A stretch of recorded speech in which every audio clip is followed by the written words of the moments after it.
Apresenta Checkup no rádio.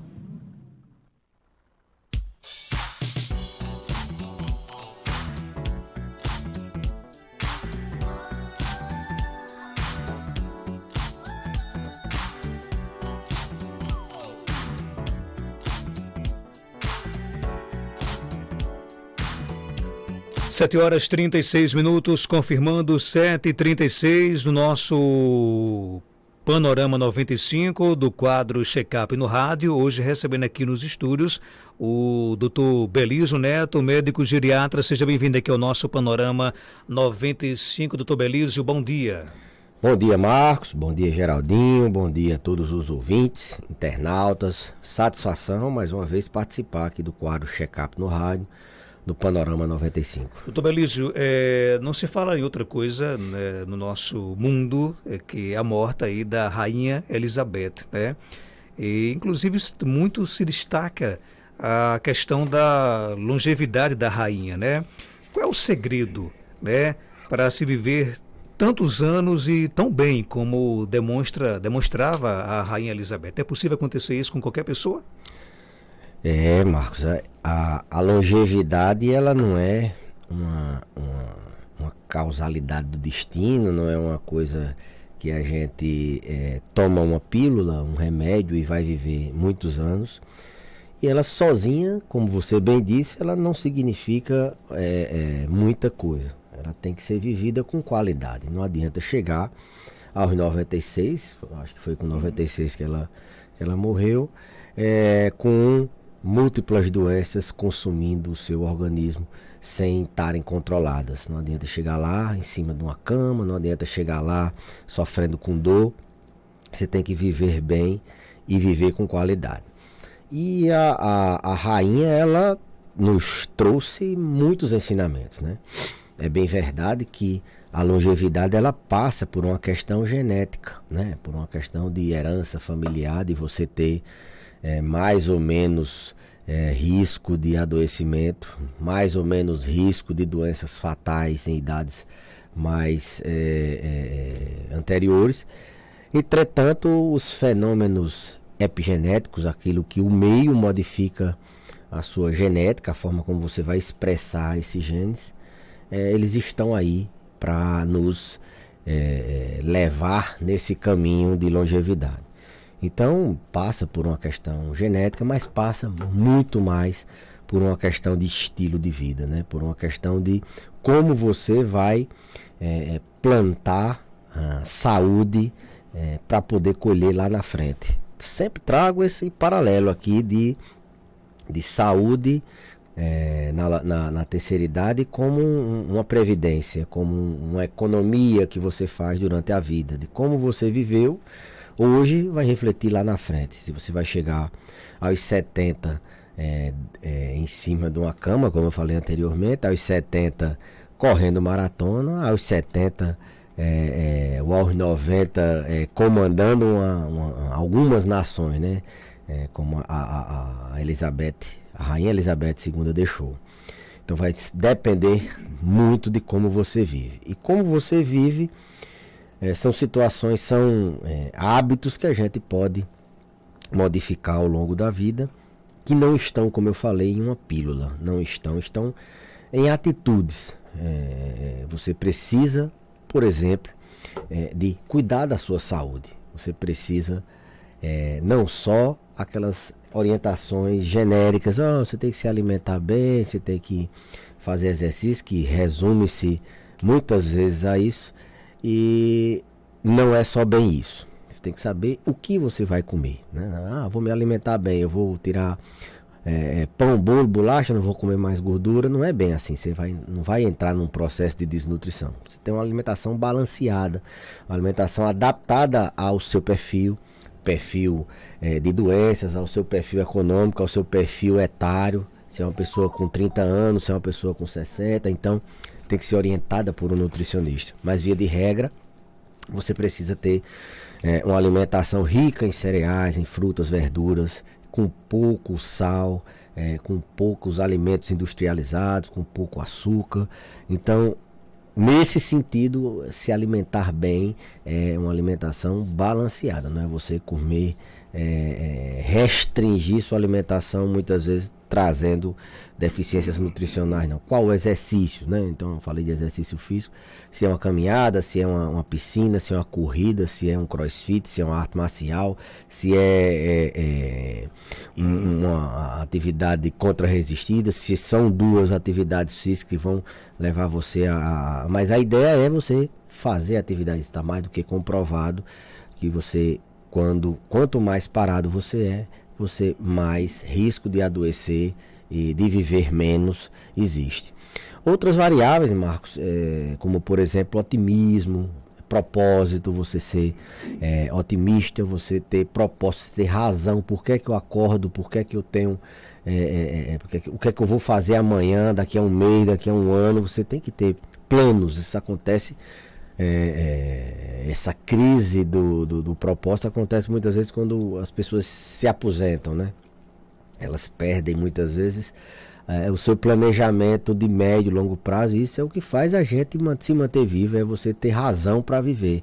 Pode ser criar os netos, pode ser enveredar numa atividade de altruísta, de voluntariado, pode ser até mesmo você desenvolver uma nova habilidade, você crescer no esporte, aprender o idioma, ensinar outras pessoas. Então são inúmeras as formas como você tem de se manter com o propósito. As pessoas que têm propósito, elas vivem mais. Um dos segredos da longevidade é ter propósito. E esse propósito passa por sua saúde mental, que é o outro pilar da longevidade, é você ter saúde mental. E ter saúde mental não é só você não ser louco, não. É você ter equilíbrio, você ter serenidade, você não ser acelerado demais, nem também ser parado demais, você não ter ansiedade, você controlar o estresse, e controlar estresse, Marcos, muitas vezes as pessoas confundem com conseguir, eu tento não pensar, eu tento... É aí que está o problema. Muitas vezes você precisa tratar doenças. Você reconhecer a doença mental é você viver, e tratar é você estar melhorando sua capacidade de viver mais e viver com qualidade. Seja com tratamento medicamentoso, seja com terapia, seja com atividades lúdicas que possam fazer com que você tenha esse controle do seu estresse, essa saúde mental. A saúde mental ela passa por você não ter sofrimento, seja por ansiedade, por depressão, por outros transtornos, seja você dormir bem, é um outro parâmetro para se viver mais, que as pessoas muitas vezes sacrificam o sono para manter outras, eu diria, outras atividades. Elas sacrificam o sono, ou mesmo dormem mal e não se preocupam, acordam muito à noite, roncam, tem pesadelo, tem despertares por incontinência urinária, e isso atrapalha muitas vezes o sono. Então, dormir bem, saúde mental, controlar. E voltando à questão de sono, saúde mental, não é você, eu vou tomar um chá de camomila e vou ter saúde mental. Não é bem isso.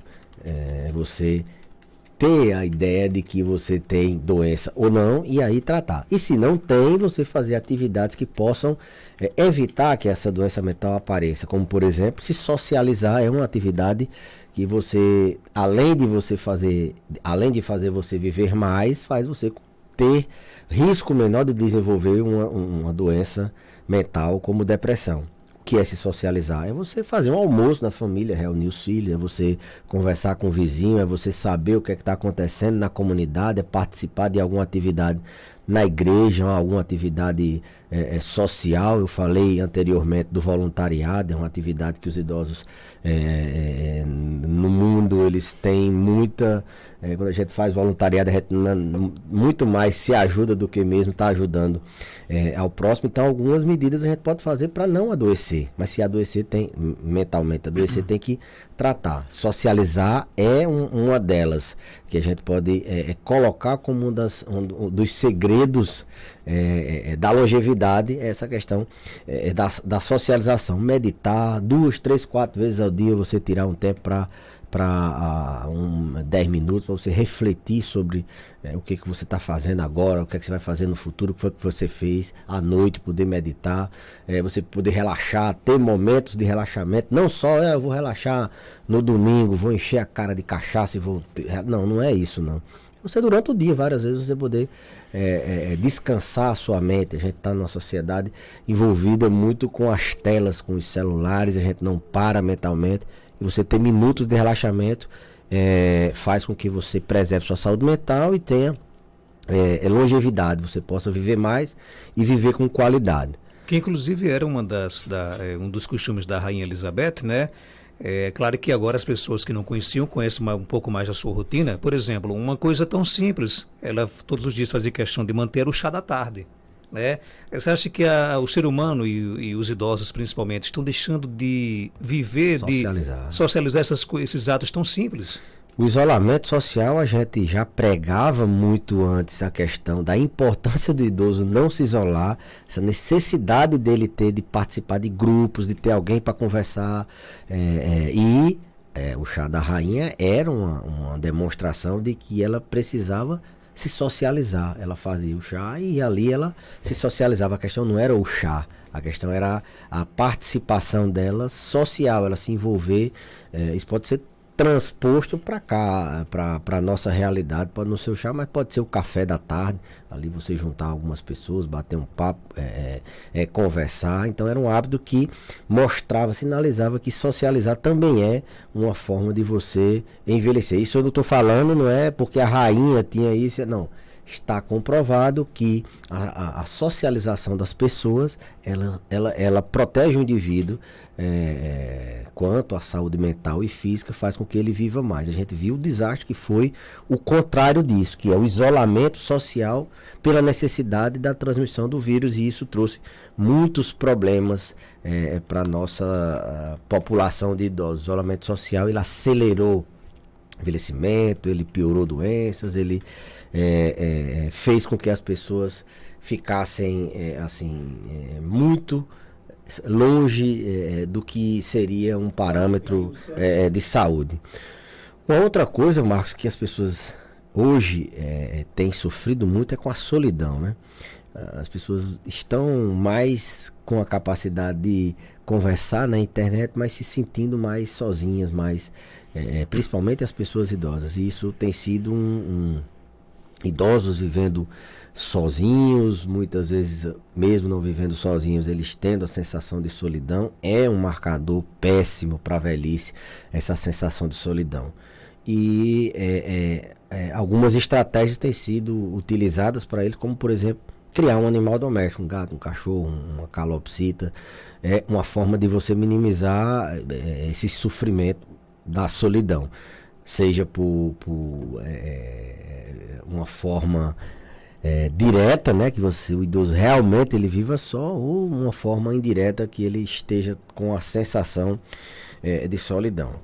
E eu diria, Marcos, que as pessoas, além de também evitar cigarro, álcool, essas orientações gerais, elas procurarem periodicamente fazer um check-up para se antecipar a doenças, se antecipar ou detectar precocemente doenças graves como câncer, receber orientações de prevenir doenças como diabetes, hipertensão, obesidade e assim por diante. Então a necessidade que as pessoas precisam, principalmente as pessoas que estão já a partir dos 60 anos, elas terem esse acompanhamento, assim como a criança, com quando nasce, ela tem um acompanhamento ali para saber se o peso, a altura, a idade, e da mesma forma é o idoso, não com os mesmos parâmetros. A gente avalia equilíbrio, força,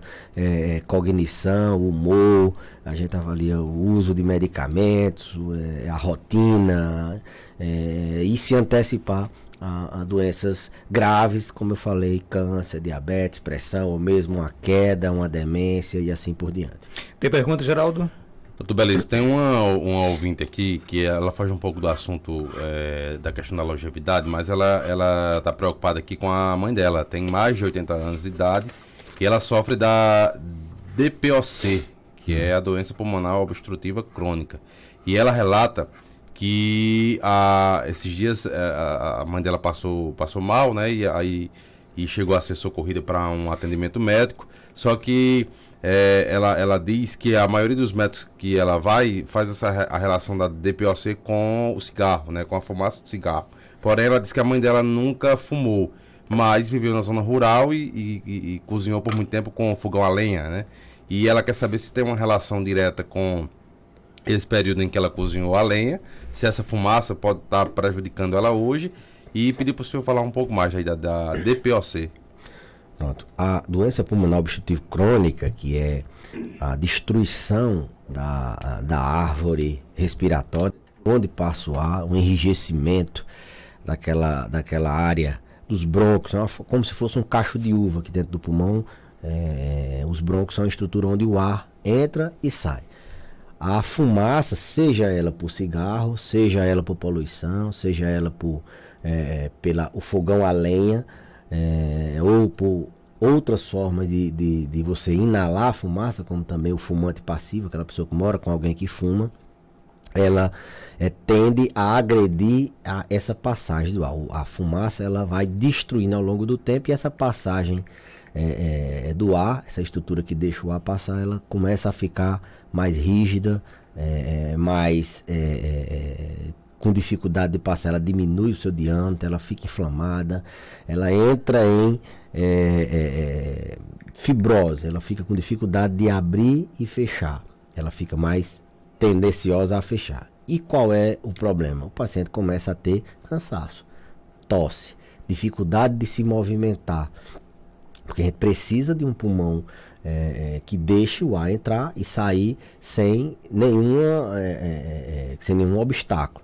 E a destruição gerada pela fumaça ao longo dos anos faz com que esse pulmão tenha essa dificuldade que leva à doença chamada DPOC, antigamente chamava-se enfisema pulmonar, que é a agressão do cigarro ao longo do tempo, deixa o paciente com sintomas que vão progredindo. O cansaço ele começa leve, aos médios esforços, depois ele não consegue nem tomar um banho, muitas vezes tendo que usar oxigênio por 15, 16 horas durante o dia. Então, essa é uma das consequências, das inúmeras consequências que o cigarro dá. Não só o cigarro, mas a gente tem que atentar também que a nossa população aqui da região, ela morou na zona rural, os idosos, boa parte deles moraram na zona rural, e antigamente o fogão a lenha era a regra, não era a exceção, né? Então eles cozinharam muita lenha, as mulheres, os homens que fizeram carvão, outros trabalharam em queijeira, tudo com exposição ao cigarro, e eles sofrem com cansaços, eles entram em crises de ter que hospitalizar, fazer uso de antibióticos. É uma doença grave, que gera um prejuízo na qualidade de vida muito grande. Ela só relatou aqui que a saturação da mãe dela cai para 30, cerca de 30 ou pouco mais de 30 nas crises, né? É gravíssimo. 30 é uma saturação muito baixa. O paciente com DPOC, ele realmente tem uma saturação menor, a gente até mantém ele em saturação ali entre 88 e 92, mas 30 é muito pouco. E o tratamento da DPOC, ele vai no sentido de, primeiro, o paciente parar de fumar ou se expor ao cigarro.